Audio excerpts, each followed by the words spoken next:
All right, we're in the engine bay. It's the start of week 14, should I say. We're losing our minds a bit here.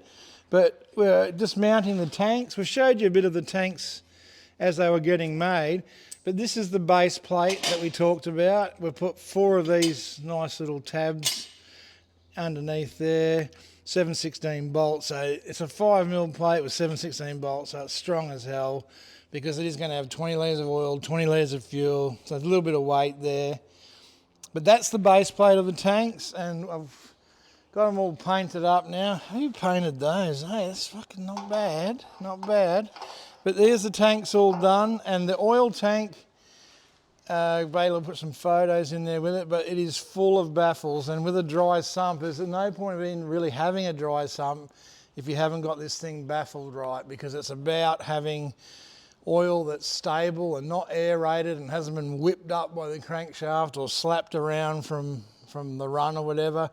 So this oil will be very stable and not aerated at all when it goes to the engine to do its work. So that's the key to a good dry sump tank, is some killer baffling in it. So this thing has got all that, thanks to Andrew Cole of course.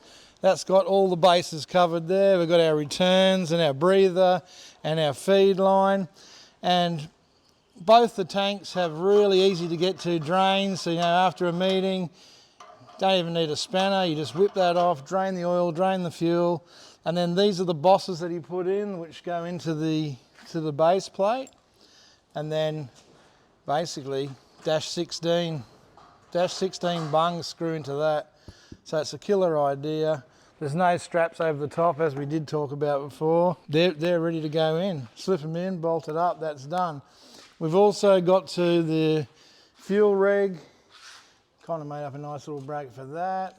Some of these lines are going to have to be extended. That one used to come up to the manifold here. So we're going to have to lengthen that one, and probably the fuel line on the fuel rail. We've got the oil filter, sort of tucked it in there. It clears all the steering nicely. That line's going to have to be flipped around. But we could have put it out the front here, but we just thought we'd keep that nice and clean and keep the filter close to the oil pump itself. So that's it. That's 2 hours on Monday afternoon, and we've got 3 jobs knocked off the lifts. We're going to move on to the coils now, and then spend 2 or 3 days getting this coal side hooked up. And yeah, I think we're going to be kicking it in the guts very shortly.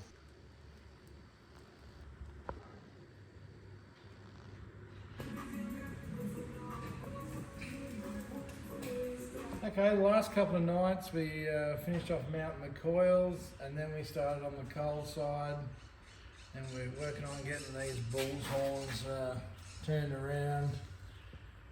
Back to the turbos, and this is a bit of a kind of specialty, all this sort of pipe work. So we've got this heading towards the front here, and then we sort of get it as close as possible, and then we add the plasma clamp in.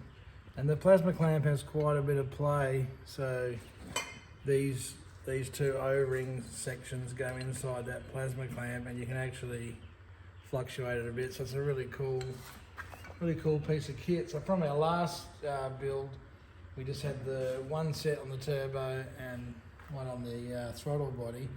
So because we've got a bit of a longer deal this time, we're adding an extra set of plasma clamps in there just to give us a little bit more wiggle room. So yeah, we're into that now. We've got that one sort of tacked in place. I mean, you can even we even sometimes just tape them in place and then spin them around just so we can have a think about it. But we're trying to get the front here looking pretty symmetrical. Even though the turbos come out in 2 completely different places, we just want the front of it to look pretty symmetrical. So we'll go 90, 45, 45, back in that direction. We've got our special guest, Tony Wood, coming tonight to do the aluminium welding for us, and we're just going to be TAing for him. So maybe another 6 to 8 hours, we might have this coal side finished.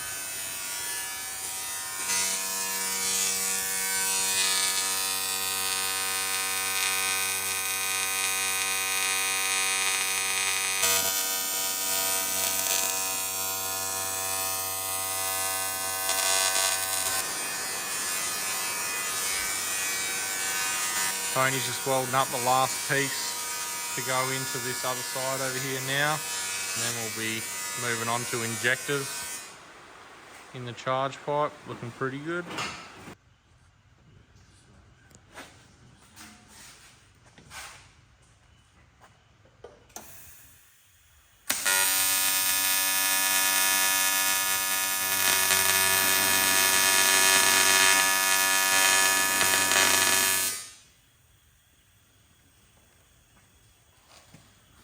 Still there. No. You just broke that. No, I didn't. No, I didn't.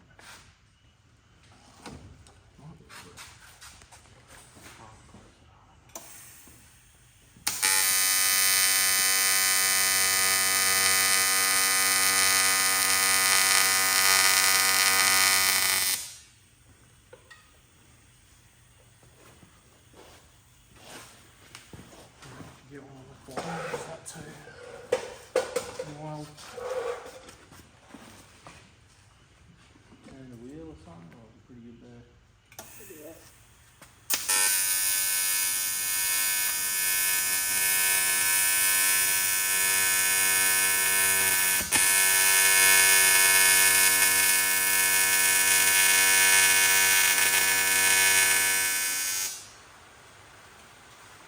That's enough. He won't even use any of that. 8:30 on a Wednesday night. World famous Tony Wood in the shop. Oh, we've got Johnny. Sometimes we've got Johnny. Sometimes we've got Boris. I'll tell you what, Tony wears a bit more clothes than Boris anyway. How do we get so much work done in the shop here at McClure Motorsport? Because it's always 2:20. The clock never moves. So time stands still.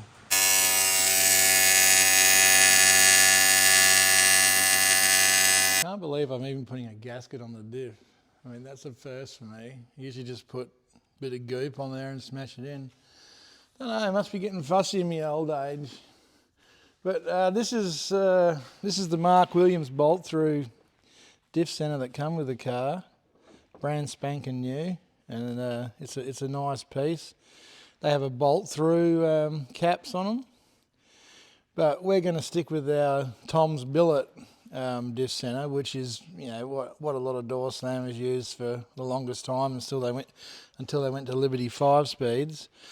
But the main difference is that because it's billet, there's no need for the bolt through cap. There's enough strength in the billet section. About 8 grand's worth of kit.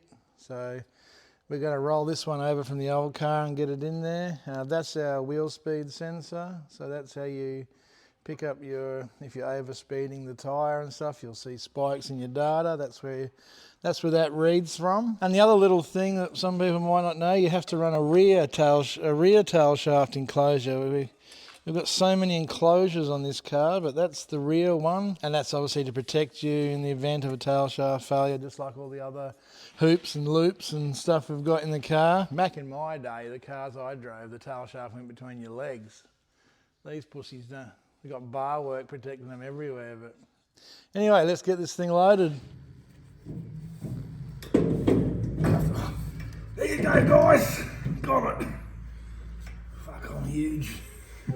I've got to measure this tail shaft up from the bolt face there to the seal on the transmission, 1140. Get this off to final drive so the boys can add 12 inches or get rid of this shaft and put a 12-inch longer one in there. Those boys will sort us out sweetly, and that's another job done. Bit tired, are you? Anyway, got the front end up on the bins again. Not to paint it though. I'm doing some work under here on the tree, finishing welding up a few bits, and I've just let loose with the etch primer. Got all that locked away and ready to go. She's ready to go for paint now. We trimmed out our little bits of stuff around the pipe so that the body fits on good without fouling. So yeah, that's the front end ready to go to paint. Also over here, I've got a few little things to do with the seat belts. I've got these brackets off Tim McCamus. which are the exact hole for the seat belts that we got the other day, race quip seat belts. So I'm probably going to just weld a bar in the back of here and do the lap over with the actual belt itself for the shoulder straps. And then I'm just going to weld a couple of these on the sides for the hip belts, and for the crotch strap we'll just have one coming off the back here and then a little slit through there for the belt to come through. But yeah, that's about where I'm at. Time to actually do it. Patio where to put your hole and everything. Yeah, so what is that? Yeah.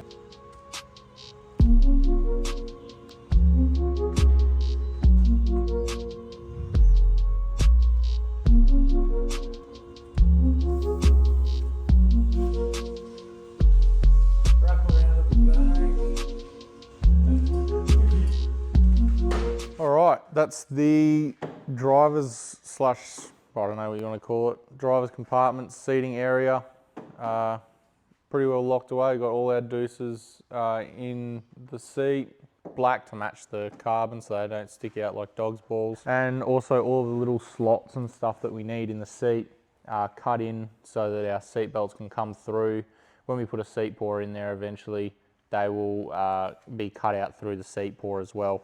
But we just got these little tabs that you would have seen in the footage, and you just put a bolt through the tab and they hold the side belts and the crotch strap in. But around the back here, we actually just loop them around a piece of inch tube that's in between these two bars, lap them over, and they just come over the top of this. So the driver's shoulders sit just above this bar here.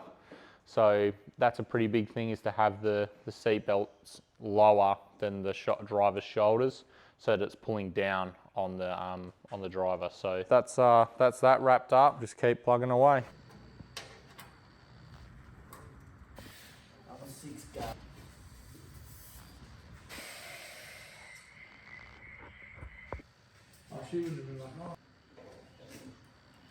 That is starting to look fast as now, dude. Seriously. It's great to get the cold side all finished off. That's our last big fabrication job in the car. Everything now is just fitting up little bits and bobs, and that's the last thing. That's like a 3-day job, so things are really going to start happening now. You can see the last thing we welded in on the night when we did that was the sprayers that spray the intake charge.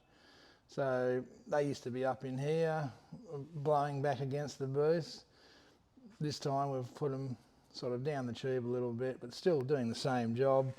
They'll get 2 little 90 fittings put on them, and they'll come back here to the pressure reg. So most of the lines are going to be either just need slightly shortening or lengthening. So that fuel line going back up to the rail here, that needs to be lengthened. The boost reference line, we're going to have to lengthen that. But that's next week. We'll just spend probably a couple of days just making lines, getting a couple of new fittings and getting this fully plumbed out. Then the following week after that, we get the wiring done, and then that's pretty much mechanically ready to go. Cool little thing we use for the fuel filter mount is these All-Star canister brackets. They just bolt onto an 1.25 inch or 1.5 inch chrome moly tube, and they have a nice rubber mount in there, and it's fully adjustable, so we can move that filter back or forward. But that's not a bad spot once again for a 90 out of there and a 90 back into the fuel rail, and then the feed will come off the fuel pump. So really good for vibration control. It's a Speedway thing. Got it from racing here in Perth, so Speedway stuff is good for something. So we're using that stuff up. Check out these rear tubs, like they just look killer. Who needs powder coat? M5 bolts. A lot of my racing buddies say you have to use 832s and 1032s. Fuck that shit. I like M5, M6. So I just like to rage against the machine. So we've loaded her up with M5 stainless Allen keys, and this just looks a treat. That's that done. We've started feeding the cables through for the, might need to get a bigger grommet for there, but just so I could get everything set up. We've run the cables through. Connor's made this nice parachute bracket. We're waiting for one more of these cable holders, but you get the idea. That operates the chute. Nice and very straight line to the back of the car. Adjustable mounting point here. And this was a leftover from the pedal box. We never chuck away any of these little offcuts, because that was that bit of gear that was already notched out to fit onto the inch tube. So that just went in there mint. So if the boys feel like they need it a bit further away, a bit closer, whatever, that's going to be fully adjustable. And so are these Morse cables are all adjustable as well. So picked up the cleaver sends and the whole cables from Flex Drive. Australia was the place that we picked them up from. Went there, we were looking for 2.6 metre cables. Of course, they didn't have 2.6 metre cables, but they said, we can sell you some 4.7 metre cables. And I said, yeah, as long as you only charge me for 2.6. But they just didn't see my humour, and we got totally bent over, and we got enough cable to go to the buggy even, so good deal. Right, so we've got the nitrogen canisters at the back here, and we've also used the same mounts as the fuel pump. Well, this is what they're actually designed for in Speedway. So we can top off our nitrogen here, and we can do our shock adjustments in there. If you tune in the next month or so, it's when we're going to be setting all this rear end up, and there's a lot of gurus in Perth that you can spend a lot of money on getting their advice, but for us here, it's just free eats, free advice. So make sure you tune in, because we want you to go out and set records. So I think out of this shed, we have 11 track records, which are all faster than the national record. So in the 25th anniversary of the Perth Motorplex, I wonder who has the most track records. We might have to give away a free t-shirt when we get new shirts made to someone who can do the research, because we don't have time. Someone do the research and tell us who is the most record-setting team, surname at the Perth Motorplex. All right, guys, that's going to wrap it up for week 14 of the Corvette build. Dad's just got onto today getting some of those lines fitted out and changed on the fuel rail. Just scavenging through the box of gear, finding the right fittings, chopping and changing hoses, and getting the bits you need. And we got a little short list of things that we need to do and stuff we need to buy, because we're getting to that part of the build where a list will be useful. So as usual, like, subscribe, comment, share with your friends. See you next week.